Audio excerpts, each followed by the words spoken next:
Hey everyone, welcome. Today, we're going to dive into the world of corporate finance and break down a couple of really key ideas: leveraged buyouts, or LBOs, and the critical difference between a company's equity value and its enterprise value. And trust me, by the end of this, you'll see exactly how these two things are connected. So here's the big idea for today.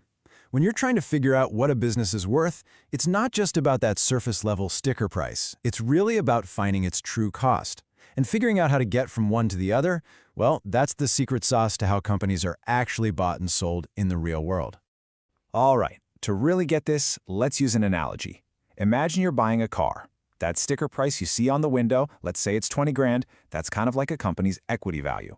But that's not what you actually pay, right? You've got taxes, fees, maybe you trade in your old car. The final out-of-pocket cost is something totally different. In the world of finance, that all-in final cost, that's the enterprise value. All right, so here's our game plan. We'll kick things off with LBO basics, then we'll look at how investors actually make money with them. After that, we'll get into the nitty-gritty of equity versus enterprise value, build out the bridge between them, and then wrap up with a quick quiz to make sure it all sinks in. Sound good? Let's get started. All right, first up, leveraged buyouts. I'm sure you've heard this term thrown around a ton, but what exactly is an LBO? So, at its core, a leveraged buyout is when an investor, usually a big private equity firm, buys a company using a ton of borrowed money. We're talking about debt. You know, the best analogy for this is buying a rental property. You put down a little bit of your own money, right? That's your equity. And then you get a mortgage from the bank for the rest. And what happens next? The rent that your tenants pay you goes towards paying down that mortgage. That is the fundamental idea behind an LBO.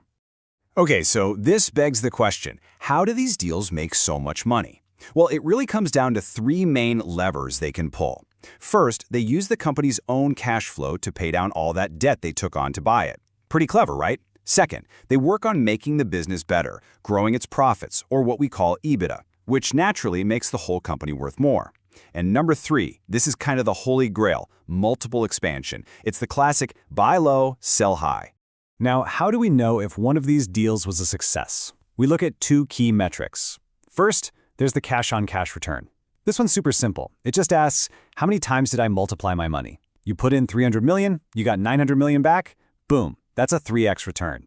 But the one that really matters to pros is the internal rate of return, or IRR. This is your annualized percentage return.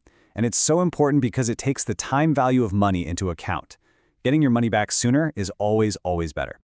All right, so we've got the basics of how LBOs work. Now let's switch gears a bit and figure out how we even put a price tag on these companies in the first place. It's time to dig in and calculate that sticker price and that true cost. So let's start with equity value. You probably already know this by another name, market cap. This represents the slice of the company's value that belongs only to its shareholders. The basic formula is just the current share price times the number of shares. Easy. But to be really accurate, we need to use what's called the fully diluted share count. This is huge because it accounts for things like employee stock options that could pop into existence and create more shares down the line. So, how do we figure out the real impact of all those potential new shares from options? Well, analysts use a cool little trick called the Treasury Stock Method. The whole idea here is to pretend that all the in-the-money options, that means the profitable ones, get exercised today, and then we see what the net effect is. So step one, employees exercise their options and give the company cash. Step two, we assume the company takes that very same cash and uses it to buy back its own shares from the open market. The difference between the shares created and the shares bought back, that's the net new shares we add to the count. Okay, let's make this real with an example. This is where it all clicks. Imagine a company's stock is trading at $20 a share. But some employees have options to buy shares for only $18. Great deal for them, right? So let's say they exercise 5 million of those options. They pay the company $90 million to do that. Now, the company takes that $90 million in cash it just got, and it goes out to the market to buy back its own stock, which costs $20 a share. But wait, with $90 million at $20 a share, they can only buy back 4.5 million shares. So think about it. 5 million new shares were created, but only 4.5 million were bought back. The net effect, we have 500,000 brand new shares floating around that we have to account for. Okay, awesome. We have our equity value, our sticker price. Now we're ready to build that all-important bridge over to the true cost, the enterprise value. Because like we said at the very beginning, that sticker price is just the start of the story.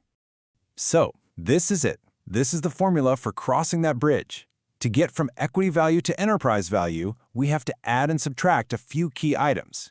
We start with that equity value, then we add things like all the company's debt, and then we subtract any cash sitting on its books.